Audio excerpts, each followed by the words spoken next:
Hello students, welcome back to the session on Physical Pharmaceutics 1. In this session, we are going to study on solubility of gases in liquids. Yes, the solubility of gases in liquids. Have you ever wondered that we can solubilize gases in liquids? Yes, you have seen many examples in day-to-day life like the carbonated drinks. The best example are the carbonated drinks, okay, in which when you open the bottle, the air comes up. That is the carbon dioxide which is dissolved in the liquid, right? Now, why it plays an important role in pharmacy? Okay, in pharmaceutics, it plays very important role because we are dealing with many gaseous agents, right? So it is very important to study the solubility of gases in liquids. What are its applications? Okay, what are the disadvantages of solubility of gases in liquids and different factors affecting the solubility of gases in liquids. So let's begin with this session. So as discussed earlier, in this session we are going to talk about the solubility of gases in liquids, its applications, the disadvantages, and different factors affecting solubility of gases in liquids. So let's begin. So first of all, how you can define solubility of gases in liquids. So it is defined that the concentration of the dissolved gas when it is in equilibrium with the pure gas above the solution. That is the solubility of gases in liquids. Now what are the applications of this? So beverages, okay, in which you are solubilizing carbon dioxide in water. That is one of the application, okay. Then another application is what is oxygen dissolved in blood, okay, that is oxygen O2 gas. This is dissolved in blood without which we cannot survive, okay. So that is also very important. Plus different anesthetic gases, okay, local anesthetic gases which are to be halothane, like halothane, they are to be dissolved in our body fluids for them to be absorbed and give the anesthetic effect, okay. Then also preparation of various laboratory reagents like hydrochloric acid, sulfuric acid. So it is finding numerous applications. Solubility of gases in liquid. Fishes cannot survive in water if the gases are not dissolved in water, right?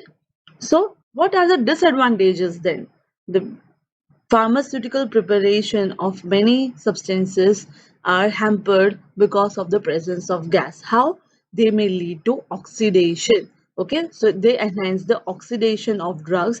Moreover, the preparation of sterile water for injection requires it to be free of gases. Okay, because when you are injecting water, that is water for injection or sterile for water for injection, we are dissolving drug in that and you are injected in your body fluid, then gases should not be present.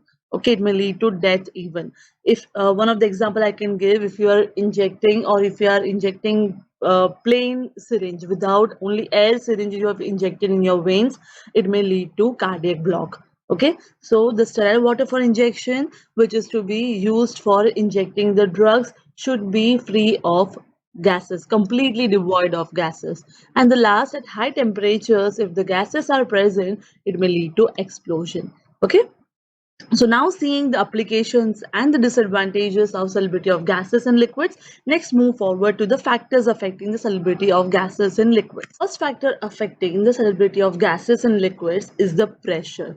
Okay, so just see the first sentence. As the pressure increases, the solubility of gases in liquid also increases. Okay, this is given by Henry's law, which states that the concentration of dissolved gas is proportional to the partial pressure of the gas above the solution at equilibrium. And this, remember these terms, in a very dilute solution at a constant temperature. When you are studying the effect of one of the components, okay, one of the factors, that is the pressure, the other component you have to keep constant. Okay, so if you are studying the effect of pressure on gases, then you are studying that at constant temperature. You cannot vary both at same time.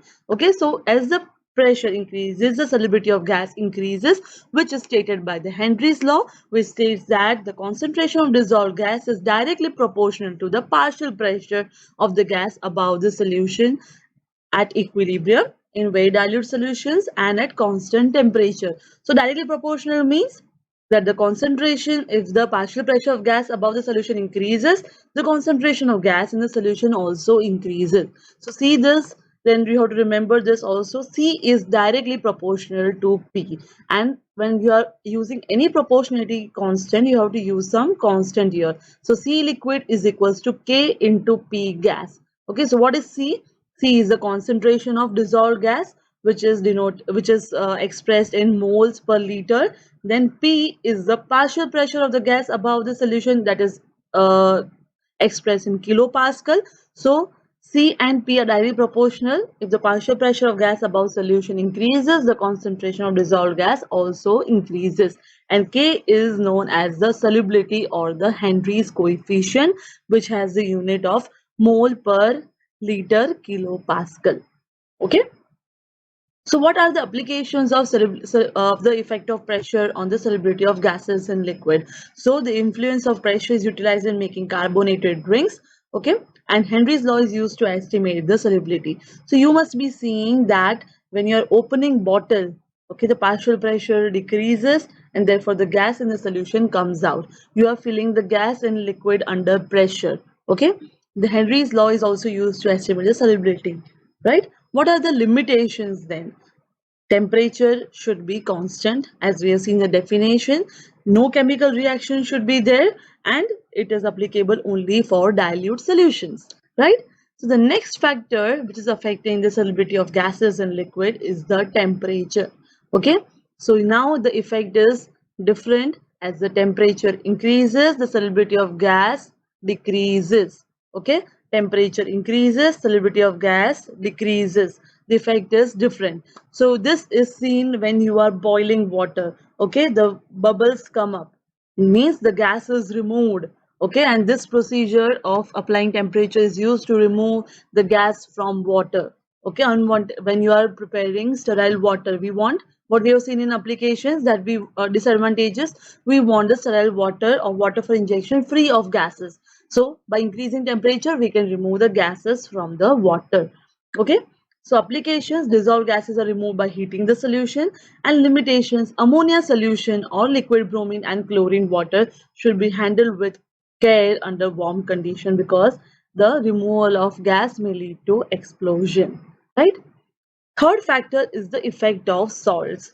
Okay, so what is the effect of salt? Here also, when you are adding salt, the solubility of gas decreases. Okay, so addition of other substances lowers the solubility of gas, and this phenomena is known as salting out. Okay, when you are adding salts in water, what happens? The salt is more soluble in water, and due to the greater affinity of salts in water, the gas is removed from the water. Okay, that is known as salting out. Best example: if you add small amount of sodium chloride to the carbonated solution, the gas comes out. Okay, applications: it is used for stabilizing the aqueous solutions of vitamin A, and high sugar concentration decreases solubility of oxygen, and this protects the substances from oxidation. Therefore, we are adding more sugar in preserving the pickles at your home. Okay, that is acting as a preservative, right? And the last factor affecting the solubility of gases and liquid is the chemical reaction.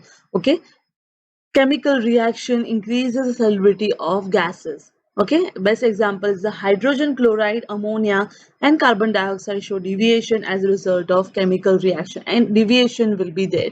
So applications: due to chemical reaction, solubility of gas is higher.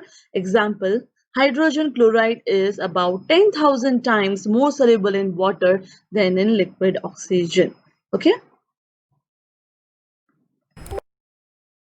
so I hope you're with the solubility of gases in liquids. What are the applications? What are the limitations and different factors affecting the solubility of gases in liquids, like the pressure, the temperature, the salts, and the chemical reactions? For this subject, you have to refer good books, okay, like Martin, Physical Pharmacy by Martin, and CVS Subramaniam, to study in detail about these topics. Okay, thank you all. So the references of this session are Physical Pharmaceutics by CVS Subramaniam and Martin's Physical Pharmacy. The frequently asked questions of this topic are: write a detailed note on solubility of gases in liquids. Please do like, share, and subscribe our YouTube channel Pharma Ignite, and do not forget to press the bell icon to get the regular notification so that you do not miss out any of the topics in this chapter. Thank you.